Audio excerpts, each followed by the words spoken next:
Hello, I bring you my family conflict, which is called You Don't Belong Here. My in-laws regretted that when the lawyer read the will. I never thought that the most painful day of my life would also become the most revealing. When my husband Michael died in a car accident 3 months ago, I not only lost the love of my life, I also lost any illusions about who the Thompsons really were. But if there's one thing I learned in that law firm, surrounded by people who despised me, it's that sometimes the universe has a very particular way of delivering justice. My name is Sarah, and this is the story of how I discovered that even in the darkest moments, the truth always finds a way to come out. It all started when I was 22 and met Michael at a coffee shop in Seattle. He was reading a book about architecture, he'd always been fascinated by old buildings, and spilled coffee on my white blouse when he got up in a hurry to take a call. The way he blushed with embarrassment and apologized repeatedly was so genuine that I couldn't stay mad. In fact, I found it adorable. "Let me pay for the dry cleaning," he said, pulling his wallet out of his pocket with shaking hands. "Only if you let me teach you how to hold a coffee cup properly," I replied, and he laughed. That deep, warm laugh that would later become the soundtrack to my happiest days. We began meeting regularly at that same coffee shop. Michael would tell me about his job at a construction company that he dreamed of turning into something bigger, while I shared my ambitions of becoming a pediatric nurse. He listened to every word with a rapt attention that made me feel important, special. After 6 months of dating, he took me to meet his family. That's when I met Harold and Margaret Thompson for the first time. The Thompsons' house was in Bellevue, a posh neighborhood on Seattle's east side. It was a colonial-style mansion with perfectly manicured gardens and a circular driveway that looked like something out of a magazine. When Michael pulled up to the front, my stomach tightened. "They're going to love you," he said, squeezing my hand. How could I not? But from the moment Margaret Thompson opened the door, she knew she was wrong. She looked me up and down, my simple Target dress, my low-heeled shoes, my sale purse, and her smile was as fake as a $3 bill. "So you're Sarah," she said, pronouncing my name like it was something unpleasant in her mouth. "Michael told us about you." Harold Thompson was no better. He greeted me with a handshake that was too firm, and a look that assessed me as if I were defective merchandise. Throughout dinner, they peppered me with questions about my family, my background, my future plans, always with that condescending tone that made me feel like an imposter. "What about your parents, honey?" "My mom works as a cashier at a supermarket and my dad is a mechanic," I replied, trying to keep my voice steady. The silence that followed was deafening. Harold cleared his throat uncomfortably, while Margaret simply nodded, that fake smile still plastered on her face. Michael tried to lighten the mood by telling me about how happy we were together, about our plans and dreams, but I could feel his parents' silent judgment. To them, I was nothing more than a poor girl trying to take advantage of their son. Still, Michael and I stayed together. He always defended me when his parents made subtle comments about our social class differences, always reassuring me that what mattered was our love. And I believed him, because the love we felt for each other was real, palpable, impossible to deny. 2 years later, Michael proposed to me. It was at a picnic in Discovery Park, our favorite place in Seattle. He had everything ready. A basket of our favorite foods, a red and white plaid blanket, and a ring that, while not the largest diamond in the world, sparkled with all the love he felt for me. "Sarah," he said, kneeling in the grass as the sun set over Puget Sound, "you are the most incredible person I've ever met. You make me want to be a better man, and I can't imagine my life without you. Will you marry me?" Through tears of joy, I managed to say yes. It was the most perfect moment of my life. But the Thompsons' reaction to our engagement was predictable. Margaret pretended to be happy, hugging me as coolly as ever, while Harold patted Michael on the back and muttered something about hoping he knew what he was doing. The following week, Harold asked to speak with me alone. He invited me to lunch at an expensive restaurant in downtown Seattle, the kind of place where I felt out of place, among the businessmen in suits and the socialites in their expensive jewelry. "Sarah," he began, cutting right to the chase after we asked, "you seem like a nice girl, but I need you to understand something. Michael is destined for great things. He will inherit the family business, our estate, our legacy. I cannot allow that to be compromised." My heart sank. "What are you implying, Mr. Thompson?" "I'm not implying anything. I'm making myself clear." He opened the briefcase he'd brought with him and pulled out a check. "This check is for $50,000. It's enough to get you started on a new life away from Michael." I looked at the check, then back at him, feeling a mixture of anger and disbelief. "Are you trying to buy me?" "I'm trying to protect my family," he replied coolly. "Michael is young, impressionable. He'll get over it. But if you two marry, it will be a mistake that will haunt the entire Thompson family for the rest of our lives." I rose from the table, shaking with indignation. "Save your money, Mr. Thompson. I love your son, and he loves me. No check in the world will change that." I left the restaurant without looking back, but Harold's words echoed in my mind for days. I thought about telling Michael, but decided it wasn't worth causing more conflict in the family. I was sure that our love would be enough to overcome any obstacle. The wedding was a battle royal disguised as a celebration.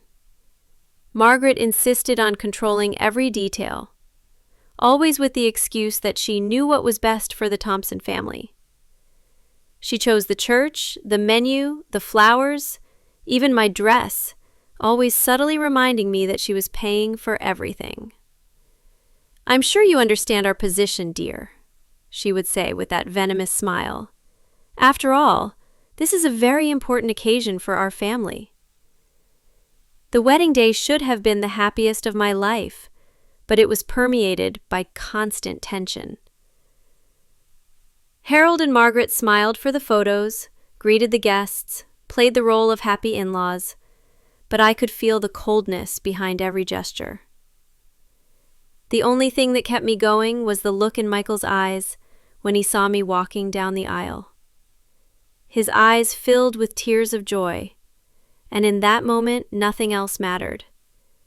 It didn't matter about the Thompsons. It didn't matter about social differences. It didn't matter about anything other than the love we shared. The first few years of our marriage were challenging. Michael worked long hours at the family construction company, trying to prove himself to his father, while I finished my nursing degree. We lived in a small but cozy apartment, and we were genuinely happy.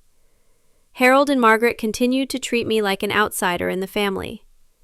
At family gatherings, I was always the last to know about their plans, always left out of important conversations. When Michael received a promotion or recognition at work, they made a point of mentioning how the Thompson genes were responsible for his success. "Michael has always been special," Margaret would tell anyone who would listen. "He comes from a line of successful entrepreneurs. It runs in the family, you know." I bit my tongue and smiled, knowing that any reaction I made would be interpreted as confirmation that I didn't really belong in this family. But Michael always stood up for me. He began to distance himself from his parents when he realized how they treated me. We visited less, attended fewer family events. I could tell it hurt him.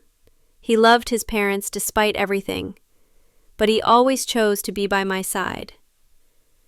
"They'll understand eventually," he would tell me when I expressed my frustration. "When they really get to know you, they'll see how amazing you are." 5 years after we got married, I found out I was pregnant.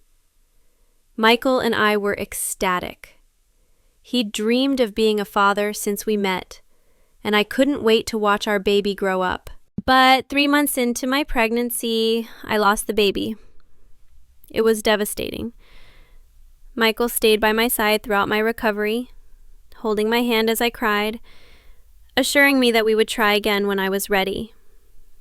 Harold and Margaret didn't even show up at the hospital. They sent flowers, generic white roses with a card that said, "Our thoughts are with you," but they didn't make a point of personally supporting us. We tried for 5 more years to have children. We went through fertility treatments, endless doctor's appointments, constant hopes and disappointments. Michael never made me feel guilty or inadequate, but I could see the sadness in his eyes whenever he saw other families with children. The Thompsons, of course, had their own opinions about our situation. Margaret made not-so-subtle comments about how some people weren't cut out to be mothers, and Harold constantly mentioned how important it was to keep the Thompson lineage going. Eventually, we decided to stop trying and focus on our happiness as a couple.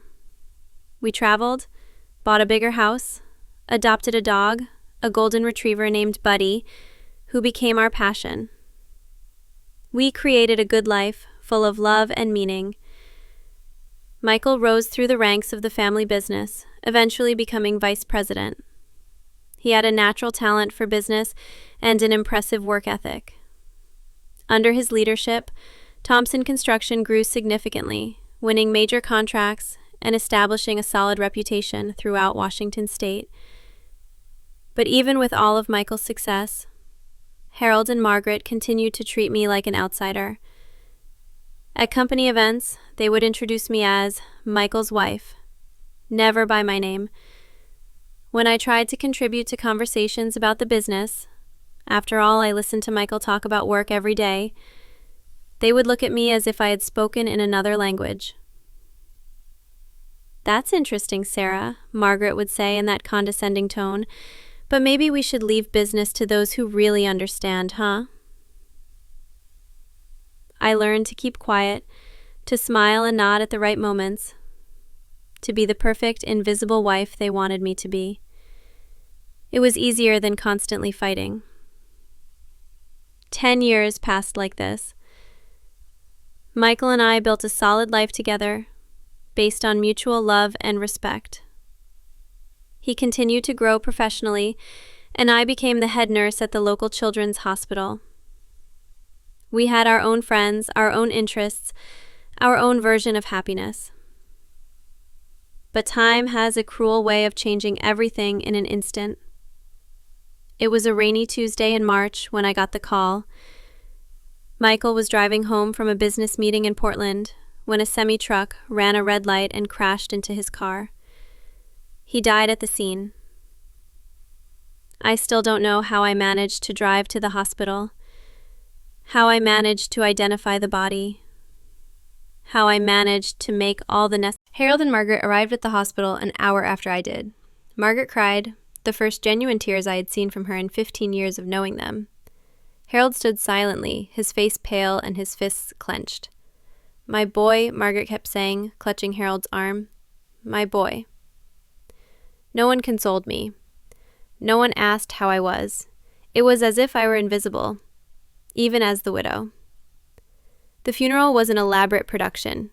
Harold and Margaret insisted on controlling every arrangement, from the music to the flowers. I felt like a guest at my own husband's funeral. "We know what's best for Michael," Margaret said, when I tried to suggest that he would have preferred something simpler. After all, he's a Thompson. During the service, people who barely knew Michael stood up to talk about him as if they were close friends. Harold gave a long speech about the Thompson legacy and how Michael had honored the family. Margaret spoke of how proud she was of her special boy. When it was my turn to speak, I could barely get a few words out about the man I had loved for 15 years before I burst into tears. No one stood up to comfort me. In the weeks following the funeral, Harold and Margaret largely ignored me. They were dealing with the legalities of Michael's death, organizing their affairs, making plans for the future of the company. I was not included in any of these discussions. "These are family matters," Harold said when I asked about what was happening with the company. "I'm sure you understand."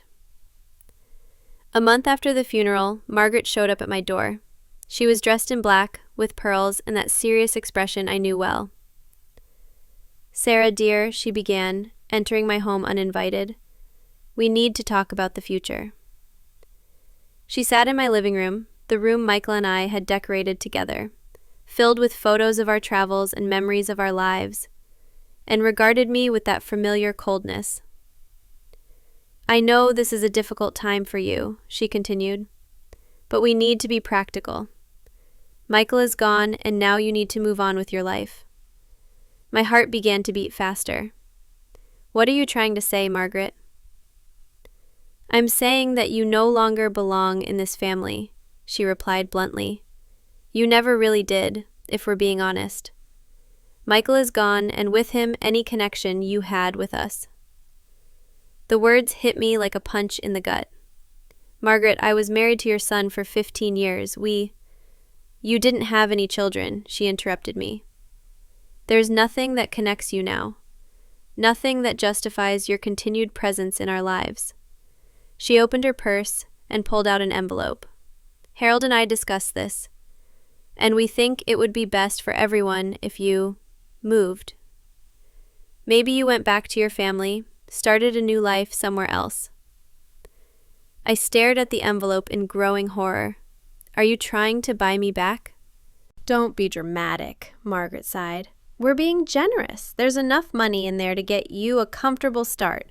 Considering the circumstances, it's more than fair." I stood up from my chair, shaking with anger and pain. "Get out of my house, now." "Sarah, be sensible." "I said get out," I yelled, surprising us both with the intensity of my voice. Margaret slowly stood up, picked up the envelope, and placed it on the coffee table.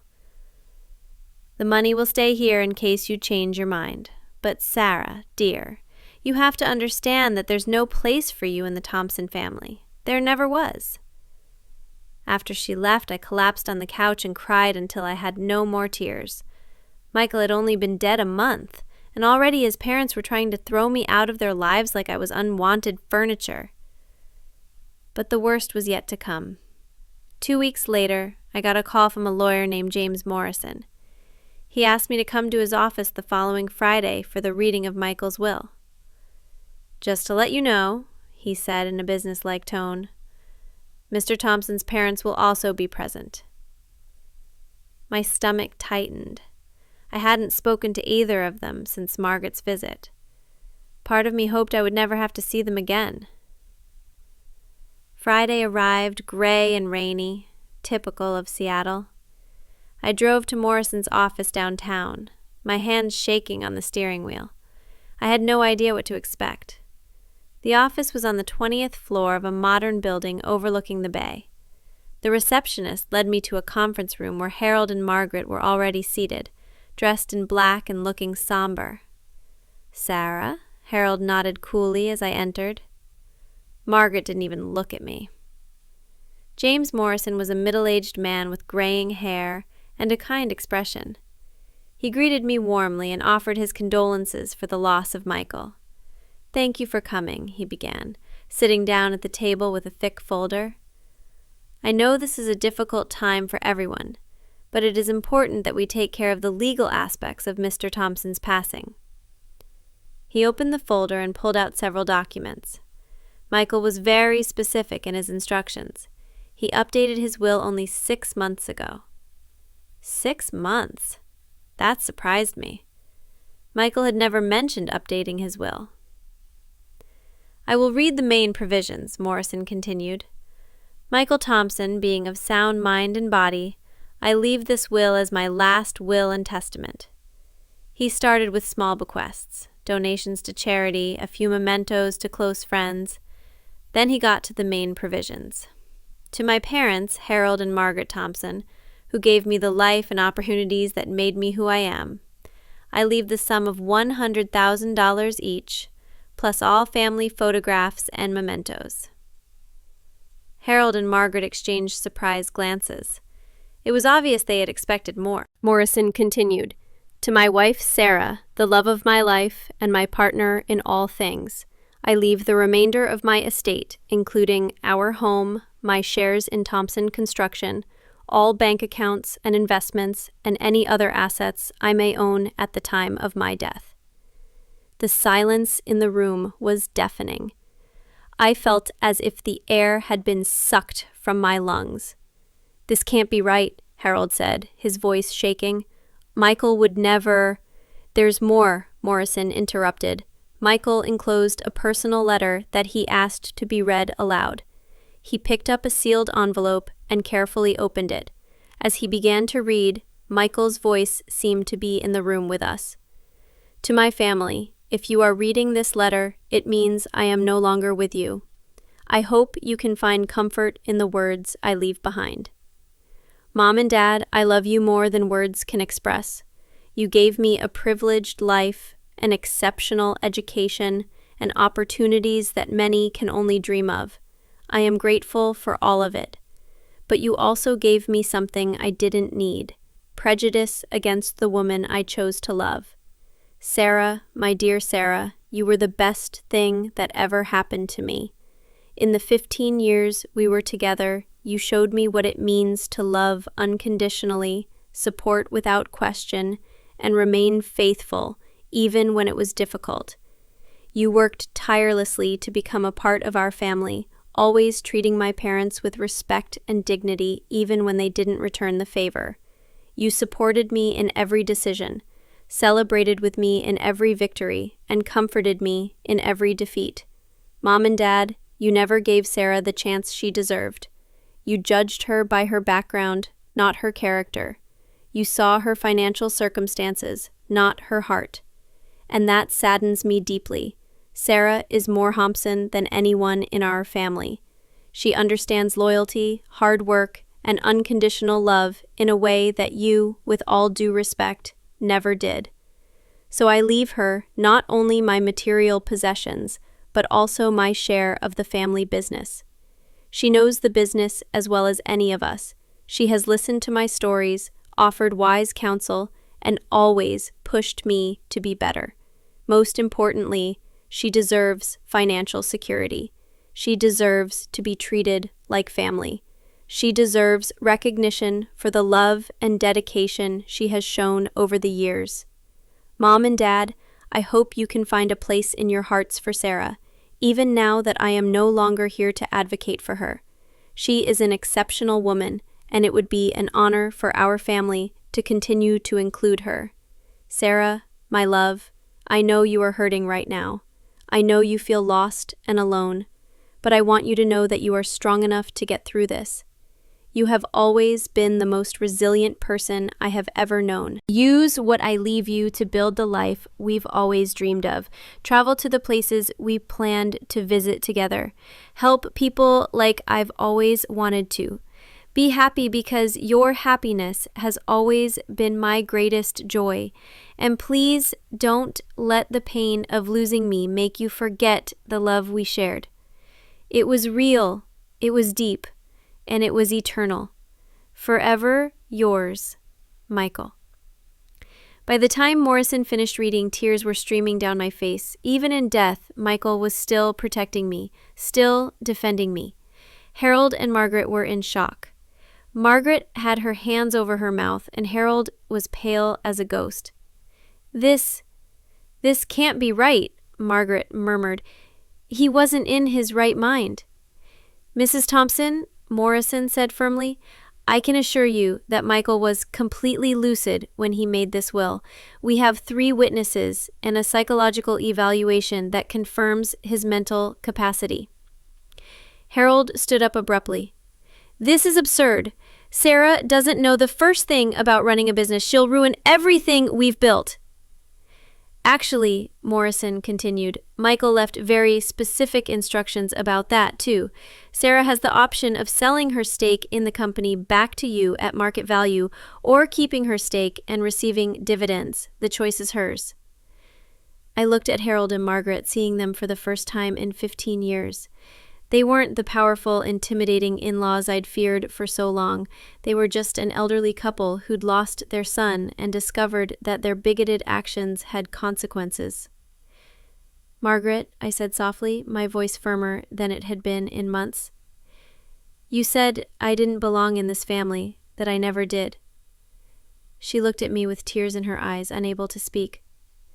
But Michael disagreed, and in the end, his opinion was the only one that mattered. I rose from my chair, feeling a strength I hadn't known I still possessed. Mr. Morrison, I'd like to discuss the legalities, but first I want to make one thing clear. I looked directly at Harold and Margaret. You lost a son, and that's a tragedy. I lost a husband, and that's a tragedy too.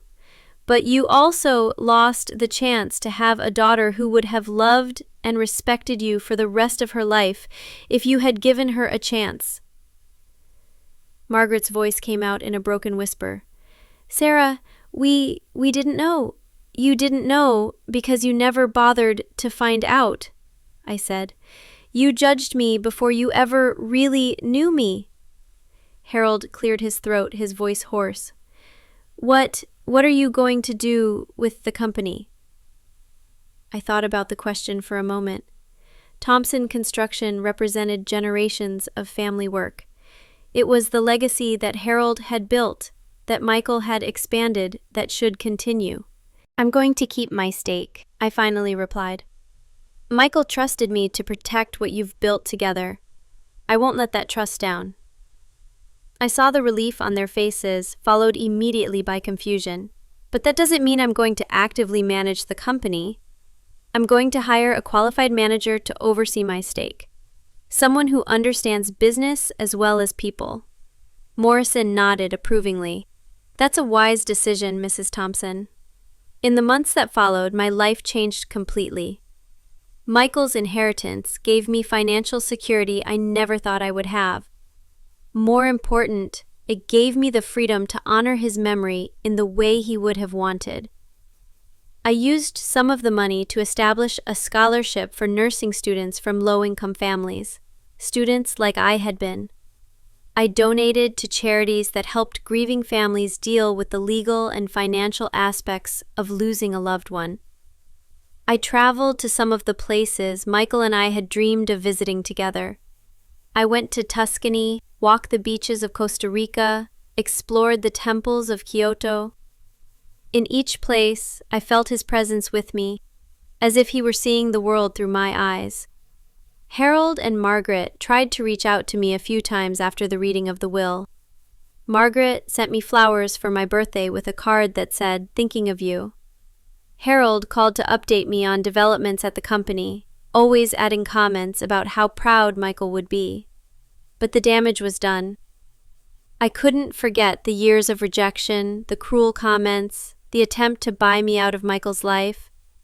They were kind now, but I knew it was only because they knew I had financial clout. A year after Michael's death, Margaret called me in tears. "Sarah," she said, her voice cracking with tears, "I made a terrible mistake. So many mistakes. I'm so sorry." I listened silently as she apologized for the years of coldness, for the hurtful comments, for never giving me a real chance. She admitted that her prejudice had been unfair, that she had missed out on a wonderful person. "I would love to have a second chance," she pleaded. "I would love to try to be the mother-in-law you deserved to have." Part of me wanted to forgive her immediately. Part of me still craved approval and acceptance from Michael's family. But another part, the part that had grown stronger through the pain, knew that some things could not be undone. "Margaret," I said gently, "I appreciate your apology, I really do, but I can't pretend that the last 15 years didn't happen. I can't pretend that your kindness now isn't related to what they discovered in the will." She was silent for a long moment. "You're right," she finally admitted. "And I deserve it." "It's not about whether you deserve it or not," I explained. "It's about the fact that some opportunities, once lost, cannot be recovered. You had 15 years to accept me as part of the family. 15 years to see who I really was. You chose not to." 2 years have passed since the reading of the will. Thompson Construction has thrived under the new management I've put in place. I've hired David Chen, a brilliant civil engineer with an MBA in business, to oversee day-to-day operations. He respected the company's legacy while implementing more modern, inclusive practices. Harold initially resisted the changes, but as he saw profits increase and the company's reputation improve, he had to admit that the decisions were right. The company began offering fairer wages, improved benefits, and opportunities for growth to employees of all backgrounds, something Michael had always dreamed of doing. During this time, I discovered something about myself that I'd never realized before. I had a natural talent for business. All those nights listening to Michael talk about work, all those dinners where I sat quietly while the Thompsons discussed strategy, all of these experiences had taught me more than I could have imagined. I began to become more actively involved in the company's decisions, not as a widow trying to honor her husband's memory, but as a true entrepreneur with her own ideas and a clear vision.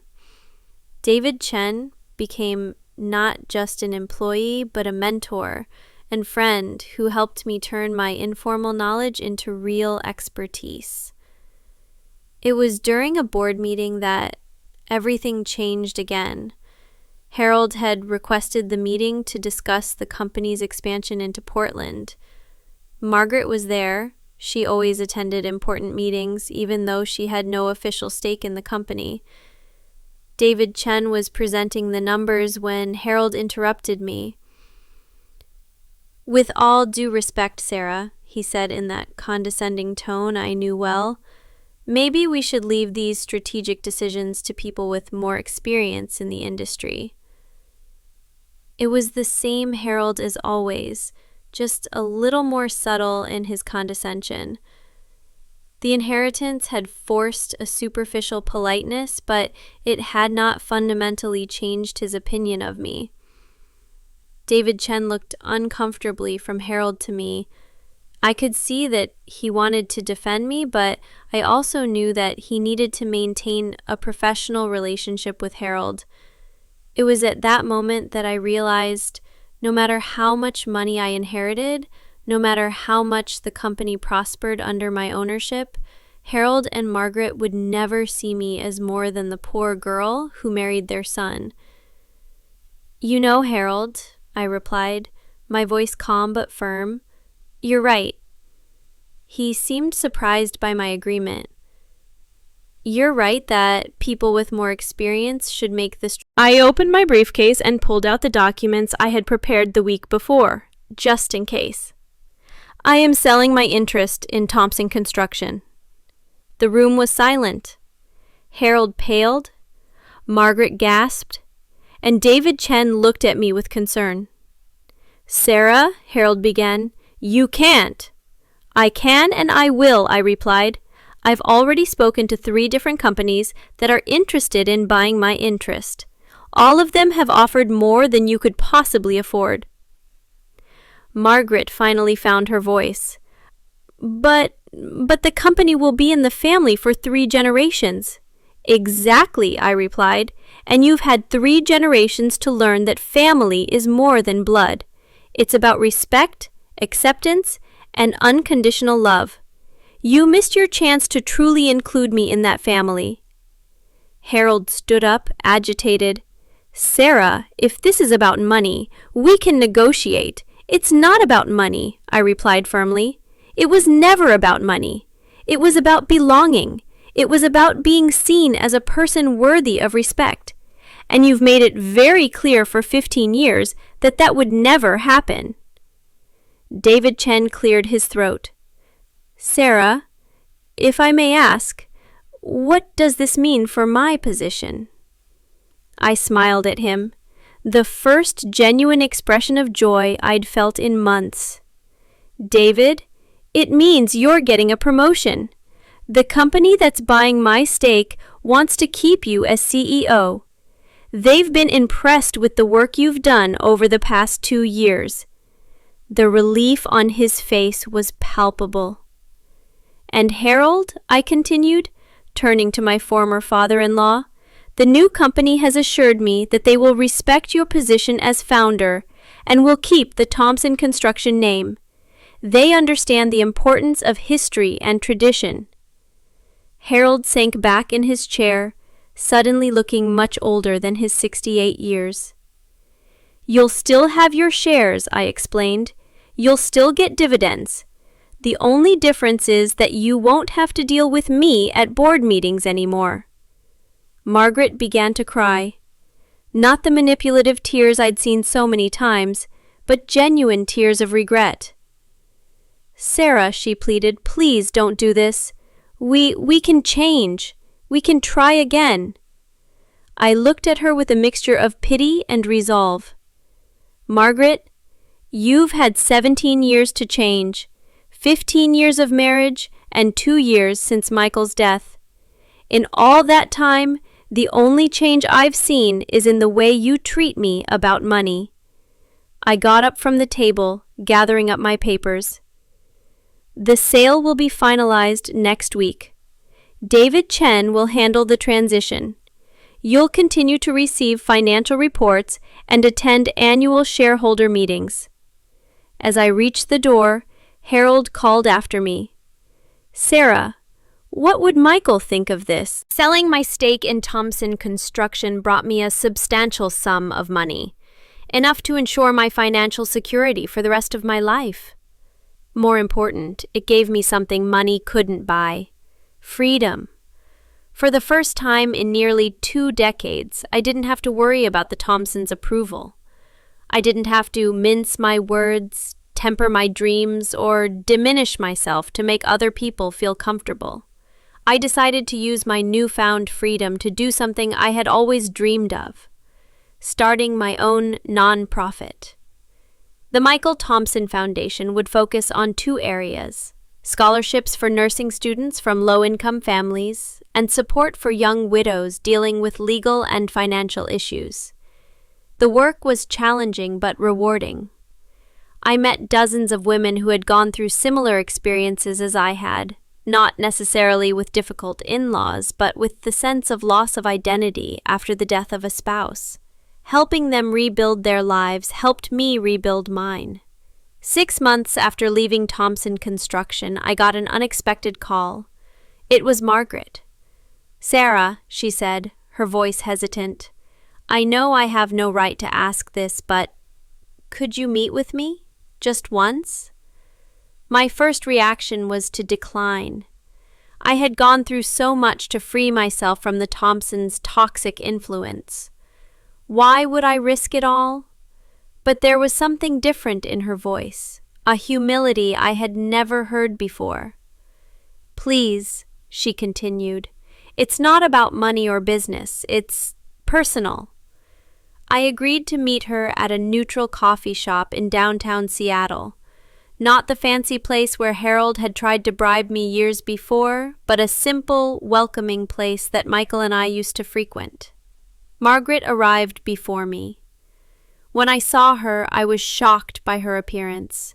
She had aged significantly in the last few months. Her hair, always perfectly groomed, was graying and a little disheveled. Her clothes, though still elegant, seemed a little too big, as if she had lost weight. "Thank you for coming," she said as I sat down. Her hands shook slightly as she held her coffee cup. "What did you want to talk about, Margaret?" She took a deep breath, as if bracing herself for something difficult. "Harold had a heart attack 3 weeks ago." My chest tightened. "Is he okay?" "He'll recover," she answered quickly, "but it was scary. When I was in the hospital, waiting for news, I realized I might lose him too. And I started thinking about all the things we missed, all the opportunities we missed." She paused to take a sip of coffee, her hands still shaking. "Sarah, I didn't come here to apologize again. I know it's too late for that. I came to tell you something I should have told you a long time ago." I waited in silence. "You were the best thing that ever happened to Michael," she said, tears beginning to stream down her face. "I always knew that. Even when I was being cruel to you, even when I was trying to break you up, I knew you made him happy in a way no one else could." Her words took me by surprise. In all the years of conflict, she had never admitted it. "Why then?" I asked. "Why make it so hard?" Margaret wiped her eyes with the tissue. "Pride, stupidity, fear that we weren't good enough for someone as genuine as you." That surprised me too. "What?" "Sarah, you came from a family that, despite financial hardship, was united by love. Your parents are still married, aren't they? After all these years?" I nodded. My parents would be celebrating their 40th wedding anniversary next month. "Harold and I," she continued, "had money, social status, all the prestige money can buy. But we didn't have what you had. We didn't have that emotional security that comes from being loved unconditionally." She paused, struggling with the words. "When Michael first brought you home, I immediately saw the way he looked at you. It was the same way my father looked at my mother before she died. It was the same way I always wanted Harold to look at me." I began to understand. "You were jealous." "Jealous," she corrected. "Jealous of the love you shared, of the ease with which you made Michael smile, of the way he became a better version of himself when he was with you." Margaret looked out the window of the cafe, watching the people passing by on the street. "Harold and I married for convenience," she admitted. "Our families thought it would be a good match. We grew to love each other over the years, but we never had that passion, that deep connection that you had." She turned to face me again. "So instead of admitting that you had something I always wanted, I chose to despise you for it. I chose to believe that you didn't deserve what you had." We sat in silence for several minutes. I processed her words, trying to reconcile this vulnerable Margaret with the cold woman I had known for so long. "Margaret," I finally said, "I appreciate your honesty. I really do, but it doesn't change the fact that you've made some of the best years of my life harder than they needed to be." "I know," she said, "and I know it's too late to fix it. But I wanted you to know that I recognize my mistakes. I wanted you to know that Michael was right about you all along." She stood to leave, then hesitated. "There's one more thing," she said. "I found something among Michael's belongings that I thought you might like." She pulled a yellowed envelope from her purse. "These are letters he wrote to you over the years, but never delivered. Letters about how he felt about you, about his dreams for your future." I took the envelope with shaking hands. "Why didn't he ever give me these letters?" "I think he planned to give them to you on your anniversary, your 20th. He always said 20 years would be a special milestone." More tears welled up in my eyes. Michael had planned our 20-year wedding celebration, but he hadn't lived to see it. "Thank you," I murmured, clutching the envelope to my chest. Margaret nodded and started to walk away, then turned one last time. "Sarah, you've built a beautiful life honoring Michael's memory, the foundation, the work you're doing. He would be so proud." After she left, I sat in the cafe for another hour, holding Michael's letters. When I finally got home, I sat down in our favorite chair, the chair where Michael used to read while I watched TV, and opened the first letter. "My dear Sarah," it began. "Today marks our 5th wedding anniversary, and I can't believe how lucky I am. I wake up every morning grateful to have you by my side." I spent the entire night reading his words, delving into years of intimate thoughts he had kept to himself. He wrote about our first dates, about how he knew he would marry me the 3rd time we met, about his frustration with his parents' attitude, about his dreams for our future. One letter in particular made me cry until I could no longer cry. "Sarah, sometimes I worry that I'm not strong enough to protect you from my parents' cruelty. I see how their words hurt you, even when you try to hide them. I want you to know that every day you choose to stay, every day you love me despite everything, is a gift I don't deserve, but for which I am forever grateful. I promise that one day I will make it worth it. I promise that one day you will have the recognition and respect you have always deserved." He had kept his promise, even in death. In the months that followed, my life found a new rhythm. The foundation grew steadily, helping dozens of families. I had begun speaking at universities about resilience and rebuilding after traumatic loss. My work gave me purpose and meaning. Harold made a full recovery from his heart attack, and surprisingly, he and Margaret began attending some of the lectures I gave. They sat in the back of the auditorium, never approaching afterward, but always present. One day, after a particularly emotional lecture at the University of Washington, Harold approached me in the parking lot. "Sarah," he said, looking uncomfortable but determined, "can I talk to you for a minute?" I nodded, curious as to what he wanted. "I want you to know," he began, his words coming out thickly, "that what you're doing, this foundation, these lectures, Michael would be so proud." It was the first time Harold had ever given me a genuine compliment. "Thank you," I said simply. "And I want to apologize," he continued. "Not just for what we did during your marriage, but for what we did after Michael died. Trying to force you out of our lives was unforgivable." I looked at this man who had been such a source of stress in my life. He seemed smaller now, more human, stripped of the arrogance that had always characterized him. "Harold, I appreciate your apology," I said, "but you have to understand that some wounds are too deep to heal completely." He nodded sadly. "I understand. I just wanted you to know that I recognize my mistakes." When he walked away, I felt a strange sense of closure. It wasn't complete forgiveness. Some things were too irreparable for that, but it was something close to peace. Today, 3 years after the reading of the will that changed everything, I can say that I have found my own version of happiness. It is not the same happiness that I shared with Michael. Nothing ever will be. But it is a happiness built on a solid foundation of self-respect and personal fulfillment.